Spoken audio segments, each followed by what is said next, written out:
Side note number 1. Why am I wearing this clothing? Because I felt like it. Hello number ones, welcome back to my channel. This is the Metatron speaking. Today we're going to talk about one-handed usage and two-handed usage of sword, and also about one-handed swords and two-handed swords respectively. This is basically a response video to another YouTuber by the name of Shad from Shad Versatility channel. So without further ado, let's do this!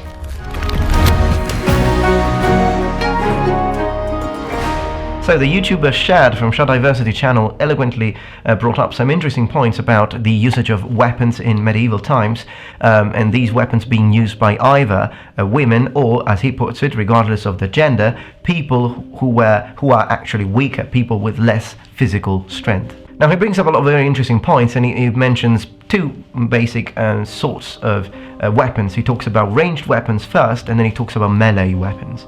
Now the part where he talks about ranged weapons, I totally agree 100%. The video is actually very entertaining and very well made. As a matter of fact, I will leave a link to the video down below. So I can say that I agree 99% with what he says, but there's only one thing that I'd like to not really correct but expand on, and that is within the topic of melee weapons. He talks about what weapon would be the best choice for a person or character, if we want to look at it from a sort of cinematic or gaming point of view, or any person who just doesn't have much strength, what sort of weapons they would have to use. And he mentions a longsword rather than, for example, a rapier or an arming sword, and he brings up a lot of interesting points, among which he says this. It's the longsword. And when I say longsword, I'm talking about the medieval, standard, classic, two-handed sword. What? But the longsword is two-handed. It's heavier than other swords. Well, this is the thing, okay? If your arms have equivalent strength as each other, you should be able to lift twice as much weight with two hands than you can with one. The thing is, the average longsword does not weigh twice as much as the average one-handed sword, and we'll talk about the arming sword. In fact, on average, the longsword only weighs around 50% more than the arming sword. So the longsword is not twice as heavy as an arming sword, but if you could effectively lift twice as much weight with two hands than you can with one, that would mean this weapon, when you use with two hands, will feel lighter for you than if you were holding a one-handed sword. Now, interesting logic, but according to your logic, so using your logic, Shad, what I'd like to bring up here as a further point is that I don't think the longsword would be the best option in that case, but I think any one-handed sword, for example the arming sword, like a sword like this one here, Okashot type 12, just to give an example, would be the best option according to the same logic you use. Because if you think about it, what is a one-handed sword? It's a sword that has a handle which can fit one hand and tends to be slightly shorter if compared to a longsword. What is a longsword then? Well, a longsword is a sword that tends to be longer. Excuse this example, I don't have a high quality longsword, I only have a high quality Okashot type 12, so you'll have to use a little bit of imagination, but still this qualifies for our example, because as you can see, the handle is long enough to fit two hands. So everything you say about the idea of, the concept of leverage, or the concept of being able to use two hands, and therefore you're basically using more of your strength in order to wield the weapon, and that will make it significantly lighter in comparison to a sword used one-handed. I agree with everything you say there, but this is why I don't think the longsword would be the best option, but the arming sword, because you can use a one-handed sword two-handed. Considering the fact that you are obsessed with swords, I actually think you know this, but just for sake of argument, here it was designed to only fit one hand, but I can change it into two-handed usage just by simply gripping the pommel. Okay, and by doing this, which is actually not my invention, you can find this in medieval treatises, it is contemplated. So you don't have a one-handed sword in the sense that you can only use it one-handed, as much as you don't have a two-handed sword sorry for the Brits, in the sense that you can only use it two-handed. As a matter of fact, when you do this, you are basically gaining all the advantages of two-handed use. Of course, you don't have as much reach as you would with a longsword, but then again, that would be a tactical choice, a tactical advantage. We are talking merely about weight. And by doing this, I am getting all the advantages of two-handed usage that I will get with a longsword, but with a sword that is lighter, not incredibly lighter mind you, but it's still lighter, and therefore I think that it would fit our hypothetical profile of a weaker person choosing this option. Of course, you lose a little bit of reach because you lose a little bit of blade length.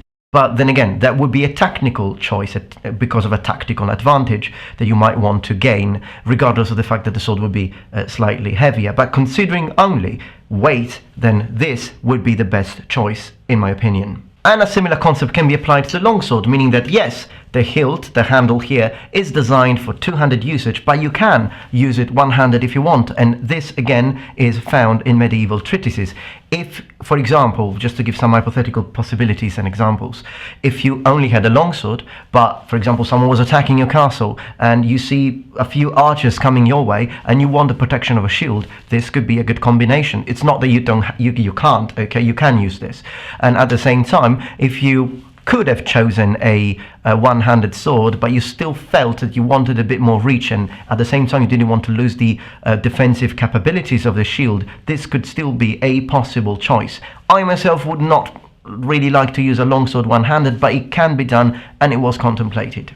So basically what we learned from all this is that you don't have a one-handed sword in the sense that you can only use it one-handed, and you don't have a two-handed sword in the sense that you can only use it two-handed. And this is something that often comes from, for example, role-playing games and video games where actually things work that way. If it's a two-handed sword, you can only use it two-handed, and if it's a one-handed sword, you can only use it one-handed. As a matter of fact, there is one video game series that I particularly like, which is the Dark Souls Demon Souls series, because in that game, by pushing the Y button or triangle button, depending on what system you're using, you can switch from one-handed usage to two-handed usage with any sword you carry, pretty much. And that is exactly how things were in real historical times.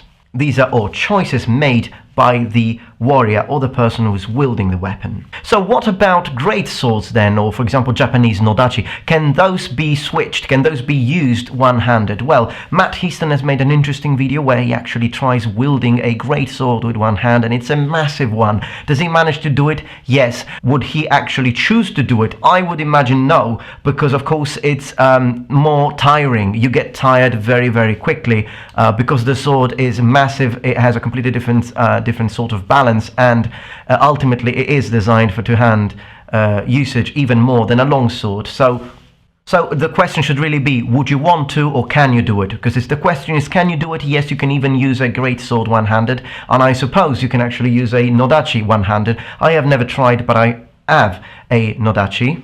This 177 centimeters monster that I can't even fit in the shot.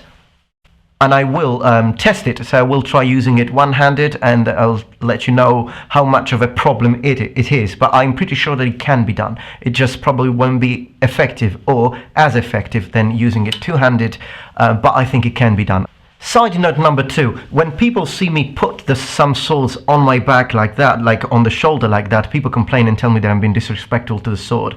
Well, honestly, granted that this is sort of a, anime thing, okay? But this is the Wrath Guard in HEMA, okay? This is a stance already position, and this is not being disrespectful to the sword at all.